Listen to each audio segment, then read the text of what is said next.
Hi යාළුවනේ අද අපි ඇවිල්ලා ඉන්නේ දෙනියායට. අපි ආවේ ගාල්ලින්දන්. අපි ගාල්ලින්දන් දෙනියායට බයික් එකෙන් එන්න පැය දෙකක් විතර ගියා. ඉතින් අපි අද බලාපොරොත්තු වෙනවා දෙනියායේ සංචාරක ස්ථාන වලට ලස්සන තැන් වලට ඔයගොල්ලොත් එක්ක යන්න. ඉතින් දිගටම අපිත් එක්ක රැඳී.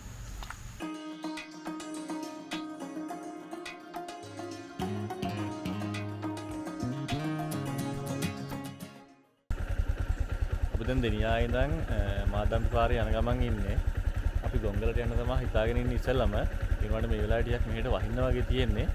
ගොංගලට යන එක චුට්ටක් කල් දාලා සූර්යකාන්ත පැත්තේ ගිහිල්ලා ඊට පස්සේ ගොංගලට යන්න තමයි ප්ලෑන් කරන් ඉන්නේ. මේ මාදම්පි පාරේ යද්දි ඉස්සෙල්ලම ගොංගල පේනවා මේ හරියට. අපි ඔයාලට පෙන්නන්නම් කොහොමද පේන්නේ කියලා. හරිම ලස්සන වීව් එකක් තියෙන්නේ. පාරත් එහෙමයි. මේ පාරේ තේ වතු මැද්දෙන් එන්න තියෙන්නේ. ඒ වගේම අර දේශගුණය පොඩ්ඩක් වෙනස් වෙලා තියෙනවා. මේ දැන් පොඩි සීත කාලගුණයක් අපිට දැනෙනවා. සීතල ගතියක් දැනෙනවා. සහ ගොංගල මුලින්ම මෙතනට පේනවා. හරිම ලස්සනයි සබරගම කඳු පන්තියෙන් පේනවා වටේට. ඒත් දැන් ගොංගලට ඉහළිනුත් අපිට පේනවා කළු පාට වැහි වලාකුළු පිරීලා තියෙන්නේ. ඒ හින්දා ඉතින් ගොංගලට යන ප්ලෑන් එක චුට්ටක් කල් දාලා සූර්යකාන්ත පැත්තට යනවා. ඉස්සරහට ගිහින් බලමු මොකද වෙන්නේ කියලා.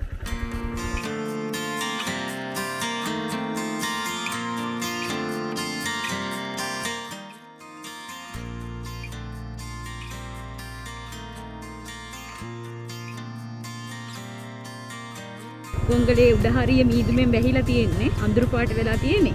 ඒත් හැබැයි බොහොම ලස්සන වීව් එකක් මේ හරියට බලා ගන්න පුළුවන්.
අපි දැන් ඉන්නේ සූර්යකාන්තේ තවත් ලස්සන තැනක් බලන්න ඇවිල්ලා.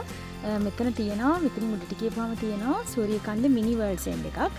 ඉතින් අපි එතනට යන ගමන් ඉන්නේ. දැන් නම් ඉස්සරහයි පිටිපස්සේ මුකුත් පේන්නේ නැහැ. මීදුමෙන් වැහිලා ගිහිල්ලා තියෙන්නේ. ඉතින් දිගටම ඉන්න අපි උඩට ගිහින් බලමු කොහමද කියලා. මේ පුංචි ලෝකාන්තය කියලා කියන්නේ සූර්යකාන්තේ බලන්න තියෙන තවත් එක් තැනක්. මේකට එන්න නම් සූර්යකාන්ත රක්වාන පැත්තට එද්දී සිංහරාජ හන්දිය නැත්තම් කඩමුදුන හරියෙන් තියෙනවා වම් අත පැත්තට කන්දර තියෙන පාරක්. මේ පාර දිගේ සාමාන්‍ය කිලෝමීටරයක් විතර ආවට පස්සේ සිංහරාජ ප්‍රාන්ත ආරණ්‍ය සේනාසනය කියලා ආරණ්‍ය සේනාසනයක් තියෙනවා. අන්නේ ආරණ්‍ය සේනාසනය ළඟින් මේ පුංචි ලෝකාන්තරෙන් පොඩි පාරක් තියෙනවා. අපි උඩට ගිහිල්ලා බලමු මෙතන මොකක්ද තියෙන්නේ කොහොමද කියලා.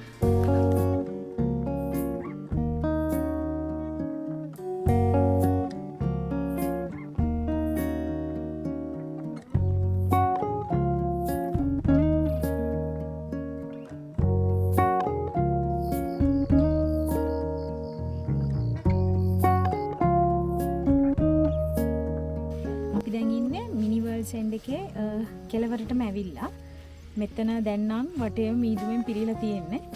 උදේ 7යි වෙලාව. හැබැයි තාම ඉරේලියක් මුකුත් නැහැ. මීදුමෙන් වැහිලා ගිහින් තියෙන්නේ. මේ මිනි වර්ල්ඩ් සෙන්ටර් එකට ඉදිරියෙන් තියෙනවා මේ මං ඉන්න තැනට ඉදිරියෙන් තියෙනවා බුදු පිළිමයක්. ඒ බුදු පිළිමය අපිට රක්වාන ටවුන් එකෙන් එනකොට රක්වාන ටවුන් එකේදී ගොඩක් ඉහළින් අපිට බලා ගන්න පුළුවන්. ඉතින් මෙතන ඉදිරියේ තියෙන මේ බුදු පිළිමය ඒකත් දැන් මීදුමෙන් වැහිලා ගිහින් තියෙන ඔයගොල්ලන්ට හරියට පේනවද කියලා දන්නේ නැහැ. මේ හරිය තියෙනවා ඒ කියන්නේ පල්ලෙහා තියෙනවා කොළපාට පරිසරයක් ගස් වලින් වැහිලා ගිහින් තියෙන්නේ. මේවා අර කුරු ගස් ඒ කියන්නේ කඳුකර වනාන්තරයක ලක්ෂණ තමයි අපිට පේන්න තියෙන්නේ. මේ කුරු ගස් එක්ක කන්දන් නැඹරිලා තියෙනවා. ඒ වගේ දැන් නම් හැබැයි හරියට මුකුත් බලා ගන්න බෑ. මොකද මේ වටේ පරිසරයම සුදු පාටට පේන්නේ අපිට මීදුමෙන් වැහිලා ගිහිල්ලා හින්දා.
සූරියකන්ද මිනි වර්ල්ඩ්ස් එන්ඩ් එකේ පොඩ්ඩක් මීදුම අඩු වෙලා ගියා.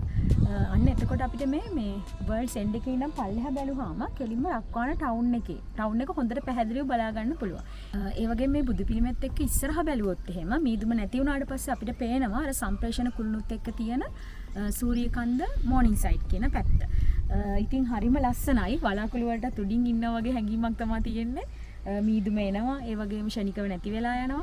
කොච්චර බලන් හිටියත් එපා වෙන්නේ නැති පරිසර පද්ධතියක්. හැබැයි ඉතින් මේක බලන්න එනවා නම් මේ ලස්සන පරිසර පද්ධතිය විනාශ කරන්න නැතුව ඕගොල්ලෝගේ ලස්සන මතකයේ විතරක් මෙතනින් අරන් යන්න. මේවට විවිධ අපද්‍රව්‍ය දාලා මේක විනාශ කරන්න එපා. ඊළඟ අනාගත පරම්පරාවටත් මේක බලන්න මේ ලස්සන සුන්දරත්වය ඉතුරු කරගෙන මේක රස විඳලා ඒ මතකයේ ඕගොල්ලෝ ගාව ඉතුරු කරගෙන යන්න කියලා තමයි අපි ඕගොල්ලෝගෙන් ඉල්ලන්නේ.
අලුත් වීඩියෝ එකකින් හම්බෙනකම් අප අදට නතර වෙනවා.